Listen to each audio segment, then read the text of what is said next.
ಇದೇ ಕ್ರೈಮ್ ಅಂದ್ರೆ ಕಾರ್ಯಕ್ರಮಕ್ಕೆ ಸ್ವಾಗತ. ನಾನು ಉಮರ್ ಫಾರೂಕ್.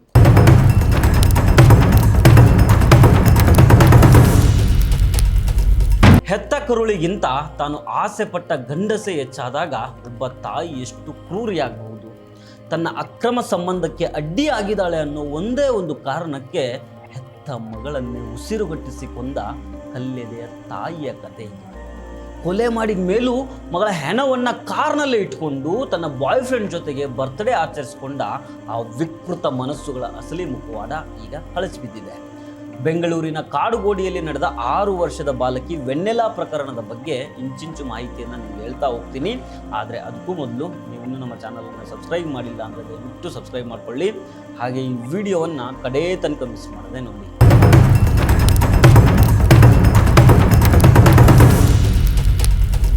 ಈ ಕತೆ ಶುರುವಾಗೋದು ದಾವಣಗೆರೆಯಲ್ಲಿ. ಅಲ್ಲಿ ಕ್ಲೌಡ್9 ಇಂಟರ್ನ್ಯಾಷನಲ್ ಸ್ಕೂಲ್ ನಡೆಸ್ತಾ ಇದ್ದ ಪ್ರವೀಣ್ ಬಸಪ್ಪ ಮತ್ತು ವಕೀಲೆಯಾಗಿದ್ದ ಪ್ರಿಯಾಂಕಾ ಅವರದ್ದು 17 ವರ್ಷಗಳ ಸುಂದರ ಸಂಸಾರ. ಇವರಿಗಿಬ್ಬರು ಹೆಣ್ಮಕ್ಳು. ಆದರೆ 2025ರ ಕೊನೆಯಲ್ಲಿ ಈ ಸಂಸಾರಕ್ಕೆ ಬಿರುಗಾಳಿ ಬೀಸ್ತು. ಆಸ್ತಿ ವಿವಾದವೊಂದರ ಕಾರಣಕ್ಕಾಗಿ ಪ್ರಿಯಾಂಕಾ ಬೆಂಗಳೂರಿಗೆ ಬರ್ತಾಳೆ. ಅಲ್ಲಿ ಆಕೆಗೆ ಸಿಗುವುದೇ ಆಕೆಯ ಹಳೆ college boyfriend, real estate ಉದ್ಯಮಿಯಾಗಿದ್ದ GM ಮೋಹನ್. 1000 ಕೋಟಿಯ ಒಡೆಯ ಅಂತ ಹೇಳ್ಕೊಂಡ ಮೋಹನ್ ಬಲಿಯಲ್ಲಿ ಪ್ರಿಯಾಂಕಾ ಬಿದ್ದಿದ್ದೇ ತಡ ಆಕೆಯ ಲೈಫ್ ಸ್ಟೈಲು ಸಂಪೂರ್ಣ ಬದಲಾಗ್ಬಿಡುತ್ತೆ. ಡಿಸೆಂಬರ್ನಲ್ಲಿ ಇವರಿಬ್ಬರು ಕಾಸಿಗೆ ಹೋಗಿ ರಹಸ್ಯವಾಗಿ ಮದುವೆ ಆಗ್ತಾರೆ. ದುಬೈನಲ್ಲಿ ಹೊಸ ವರ್ಷ ಆಚರಿಸ್ತಾರೆ. ಕೊನೆಗೆ ಜನವರಿಯಲ್ಲಿ ವಾಪಸ್ ಬಂದು ಗಂಡ ಪ್ರವೀಣ್ಗೆ ಹೆದರಿಸಿ ವಿಚ್ಛೇದನ ಪತ್ರಕ್ಕೆ ಸಹಿ ಹಾಕಿಸ್ಕೊಳ್ತಾಳೆ. ವಿಚ್ಛೇದನದ ನಂತರ ತಾಯಿಯ ನಡವಳಿಕೆ ಇಷ್ಟವಾಗದ 17 ವರ್ಷದ ಹಿರಿಯ ಮಗಳು ತಂದೆಯ ಜೊತೆಗೆ ಉಳ್ಕೊಳ್ತಾಳೆ. ಆದರೆ 6 ವರ್ಷದ ಮುಗ್ಧ ಮಗು ವೆನ್ನೆಲಾ ಬೆಂಗಳೂರಿನ ಸೀಗೆಹಳ್ಳಿಯ ಬಾಡಿಗೆ ವಿಲ್ಲಾದಲ್ಲಿ ತಾಯಿ ಪ್ರಿಯಾಂಕಾ ಮತ್ತು ಆಕೆಯ ಪ್ರಿಯಕರ ಮೋಹನ್ ಜೊತೆಗೆ ವಾಸ ಮಾಡೋದಕ್ಕೆ ಶುರು ಮಾಡ್ತಾಳೆ. ಬೆಳಗ್ಗೆ ಆದರೆ ಮಗಳ ಮೇಲೆ ಅಪಾರ ಮಮತೆ ತೋರಿಸ್ತಾ ಇದ್ದ ಪ್ರಿಯಾಂಕಾ ಸಂಜೆ ಆಗ್ತಾ ಇದ್ದಂತೆ ಮೋಹನ್ ಜೊತೆ ಸೇರಿಕೊಂಡು ಕ್ರೂರ ಮೃಗ ಆಗ್ತಾ ಇದ್ಲು. ಇವರಿಬ್ಬರ ಹೊಸ ಜೀವನಕ್ಕೆ ಈ ಮುಗ್ಧ ಮಗು ವೆನ್ನೆಲಾ ದೊಡ್ಡ ಅಡ್ಡಿಯಾಗಿ ಕಾಣ್ತೊಡಗಿತ್ತು. ಮಾರ್ಚ್ 24 ಅವತ್ತು ಪ್ರಿಯಾಂಕಾಳ ಜನ್ಮದಿನ ಇತ್ತು. ಬರ್ತ್ಡೇ ಸೆಲೆಬ್ರೇಷನ್ ಮತ್ತು ಶಾಪಿಂಗ್ಗೋಸ್ಕರ ಇಬ್ಬರು ಮಗುವನ್ನು ಕರ್ಕೊಂಡು ಇಂದಿರಾನಗರಕ್ಕೆ ಬಂದಿರ್ತಾರೆ. ರಾತ್ರಿ 8:30 ಸುಮಾರಿಗೆ ಪ್ರಿಯಾಂಕಾ ಶಾಪಿಂಗ್ ಮಾಡೋದಕ್ಕೆ ಹೋದಾಗ ಕಾರ್ನಲ್ಲಿ ಮೋಹನ್ ಮತ್ತು ವೆನ್ನೆಲಾ ಮಾತ್ರ ಇರ್ತಾರೆ. ಇಂದಿರಾನಗರದ ಬಾಸ್ಕಿನ್ ರಾಬಿನ್ಸ್ನಲ್ಲಿ ಮಗುವಿಗೆ ಐಸ್ ಕ್ರೀಮ್ ಕೊಡಿಸಲಾಗುತ್ತೆ. ಆದರೆ ಐಸ್ ಕ್ರೀಮ್ ತಿಂದ ಅರ್ಧ ಗಂಟೆಯಲ್ಲೇ ಕಾರಿನೊಳಗೆ ಘೋರ ಕೃತ್ಯ ನಡೆಯುತ್ತೆ. ಇನ್ನೊಂದು ಐಸ್ ಕ್ರೀಮ್ ಬೇಕು ಅಂತ ಹಠ ಮಾಡಿದ ಮಗುವಿನ ಹೊಟ್ಟೆಗೆ ಪಾಪಿ ಮೋಹನ್ ಜೋರಾಗಿ ಒದ್ದು ಬಿಡ್ತಾನೆ. ಅಷ್ಟಕ್ಕೆ ನಿಲ್ಲದೆ ಕೈಯಿಂದ ಮತ್ತು ಕಾರ್ನಲ್ಲಿದ್ದ ದಿಂಬಿನಿಂದ ಮಗುವಿನ ಮುಖವನ್ನು ಒತ್ತಿ ಹಿಡಿದು ಉಸಿರುಗಟ್ಟಿಸಿ ಕೊಲೆ ಮಾಡ್ತಾನೆ. ಶಾಪಿಂಗ್ ಮುಗಿಸಿ ಬಂದ ಪ್ರಿಯಾಂಕಾಗೆ ಮಗು ಸತ್ತಿರುವ ವಿಷಯ ತಿಳಿಯುತ್ತೆ. ಹೆತ್ತ ಮಗಳು ಶವವಾಗಿ ಬಿದ್ದಿದ್ರೂ ಆ ಕಲ್ಲೆದೆಯ ತಾಯಿಯ ಮನಸ್ಸು ಕರಗಲಿಲ್ಲ. ಅಲ್ಲಿಂದ ಇಬ್ಬರು ಕಾರ್ನಲ್ಲಿ ಮಗುವಿನ ಶವವನ್ನು ಇಟ್ಕೊಂಡೇ ಕೋಲಾರದತ್ತ ಹೋಗ್ತಾರೆ. ಕೋಲಾರದ ಕೆಫೆ ಕಾಫಿ ಡೇನಲ್ಲಿ ಪ್ರಿಯಾಂಕಾ ತನ್ನ ಪ್ರಿಯಕರನ ಜೊತೆಗೆ ಅತ್ಯಂತ ಸಡಗರದಿಂದ ಕೇಕ್ ಕತ್ತರಿಸಿ ಹುಟ್ಟುಹಬ್ಬವನ್ನು ಆಚರಿಸಿಕೊಳ್ತಾಳೆ. ರಾತ್ರಿ 2:30 ಸುಮಾರಿಗೆ ವಾಪಸ್ ವಿಲ್ಲಾಗೆ ಬಂದು ಸುಮಾರು 12 ಗಂಟೆಗಳ ಕಾಲ ಶವದೊಂದಿಗೇ ಕಾಲ ಕಳೀತಾರೆ. ಮರುದಿನ ಬೆಳಗ್ಗೆ ಆ ಪಾಪಿ ತಾಯಿ ಏನು ಮಾಡ್ತಾಳೆ ಗೊತ್ತಾ?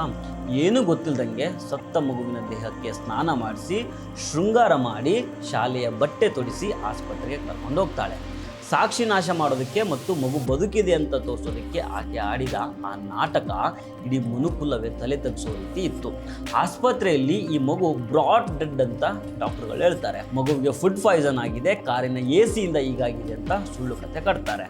ಆರಂಭದಲ್ಲಿ ಸ್ಥಳೀಯ ಕಾಡುಗೋಡಿ ಪೊಲೀಸರು ಇದನ್ನು ಅಸಹಜ ಸಾವು ಅಂತ ಕೇಸ್ ದಾಖಲಿಸ್ಕೊಂಡು ನಿರ್ಲಕ್ಷ್ಯ ಮಾಡಿಬಿಡ್ತಾರೆ.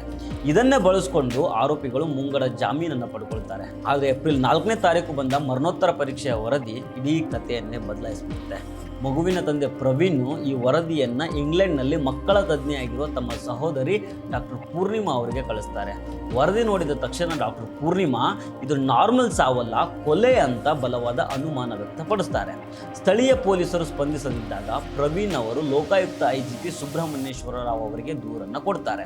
ಲೋಕಾಯುಕ್ತ ಪೊಲೀಸ್ ಕಮಿಷನರ್ ಸೀಮಂತ್ ಕುಮಾರ್ ಸಿಂಗ್ ಅವರು ಖಡಕ್ ಸೂಚನೆಯ ಮೇರೆಗೆ ಮರು ತನಿಖೆ ಆರಂಭ ಆದಾಗ ವಿಷ ವೈದ್ಯಕೀಯ ಟಾಕ್ಸಿಸಿಟಿ ರಿಪೋರ್ಟ್ ವರದಿಯಲ್ಲಿ ಮಗುವಿನ ಹೊಟ್ಟೆಯಲ್ಲಿ ಯಾವುದೇ ವಿಷ ಇಲ್ಲ, ಬದಲಿಗೆ ಉಸಿರುಗಟ್ಟಿಸಿ ಕೊಲೆ ಮಾಡಲಾಗಿದೆ ಅನ್ನೋ ಸತ್ಯ ಬಯಲಿಗೆ ಬರುತ್ತೆ. ಕೊಲೆ ಕೇಸು ದಾಖಲಾಗ್ತಾ ಇದ್ದಂಗೆನೆ ಕೋರ್ಟ್ನಲ್ಲಿ ಜಾಮೀನು ರದ್ದಾಗುತ್ತೆ. ತಕ್ಷಣ ಪ್ರಿಯಾಂಕಾ ಒಂದು ಸಿನಿಮಾ ಸ್ಟೈಲ್ನಲ್ಲಿ ಎಸ್ಕೇಪ್ ಆಗ್ತಾಳೆ. ಆಕೆಯ ಖಾತೆಯಲ್ಲಿ 10 ಲಕ್ಷ ರೂಪಾಯಿ ದುಡ್ಡಿದ್ರು ಪೊಲೀಸರು ಟ್ರ್ಯಾಕ್ ಮಾಡ್ತಾರೆ ಅನ್ನೋ ಭಯಕ್ಕೆ 1 ರೂಪಾಯಿಯನ್ನು ಡ್ರಾ ಮಾಡದೆ ಕೈಯಲ್ಲೇ 5 ಲಕ್ಷ ರೂಪಾಯಿ ಕ್ಯಾಶ್ ಇಟ್ಕೊಂಡು ಓಡಾಡ್ತಾಳೆ. ಮೊಬೈಲ್ ಕೂಡ ಬಳಸಿರೋದಿಲ್ಲ. ಮೈಸೂರಿನ ಹೋಟೆಲ್ನಲ್ಲಿ ಅಡಗಿದವಳು ನಂತರ ಹಾಸನದ ಸಕಲೇಶ್ಪುರಕ್ಕೆ ಶಿಫ್ಟ್ ಆಗ್ತಾಳೆ. ಅಲ್ಲಿ ನನ್ನ ಮಗು ಸತ್ತಿದ್ದಕ್ಕೆ ಪೊಲೀಸರು ನನ್ನನ್ನೇ ಹುಡುಕ್ತಾ ಇದ್ದಾರೆ ಅಂತ ಅಳ್ತಾ ಹೈಡ್ರಾಮಾ ಮಾಡಿರ್ತಾಳೆ. ಆದರೆ ಅಂತಿಮವಾಗಿ ಕಾಡುಗೋಡಿ ಪೊಲೀಸರು ಸಕಲೇಶ್ಪುರದಲ್ಲಿ ಈಕೆಯನ್ನು ಹೆಡೆಮುರಿ ಕಟ್ಟಿ ಬೆಂಗಳೂರಿಗೆ ಹೇಳ್ಕೊಂಡು ಬಂದಿದ್ದಾರೆ. ಇನ್ನೊಂದು ಕಡೆ ಕರ್ತವ್ಯ ಲೋಪ ಎಸಗಿದ FIR ದಾಖಲು ಮಾಡೋದಕ್ಕೆ 2 ತಿಂಗಳು ತಡ ಮಾಡಿದ ಕಾಡುಗೋಡಿ ಇನ್ಸ್ಪೆಕ್ಟರ್ ರಂಗಸ್ವಾಮಿ, PSI ನಿಂಗರಾಜು ಸೇರಿದಂತೆ 3 ಪೊಲೀಸ್ ಅಧಿಕಾರಿಗಳನ್ನು ಅಮಾನತು ಮಾಡಲಾಗಿದೆ. ತನ್ನ ಹಿರಿಯ ಮಗಳು ಇನ್ಸ್ಟಾಗ್ರಾಮ್ನಲ್ಲಿ ತಂಗಿಗೆ ಏನು ಮಾಡಿದ್ರಿ ಅಂತ ಕೇಳಿದಾಗಲೂ ಈಕೆ ಮೊಬೈಲ್ನಿಂದ ಪ್ರಿಯಕರ ಮೋಹನ್ ಅಶ್ಲೀಲ ಸಂದೇಶ ಕಳಿಸಿದ್ದಂತೆ. ಇವರ ವಿಕೃತಿ ಎಷ್ಟಿದೆ ಅನ್ನೋದಕ್ಕೆ ಇದಕ್ಕಿಂತ ದೊಡ್ಡ ಸಾಕ್ಷಿ ಇನ್ನೊಂದಿಲ್ಲ. ಸದ್ಯ ಇಬ್ಬರು ಆರೋಪಿಗಳು ಪೊಲೀಸ್ ಕಸ್ಟಡಿಯಲ್ಲಿದ್ದಾರೆ. ಪೊಲೀಸರ ತನಿಖೆ ಮುಂದುವರಿದಿದೆ.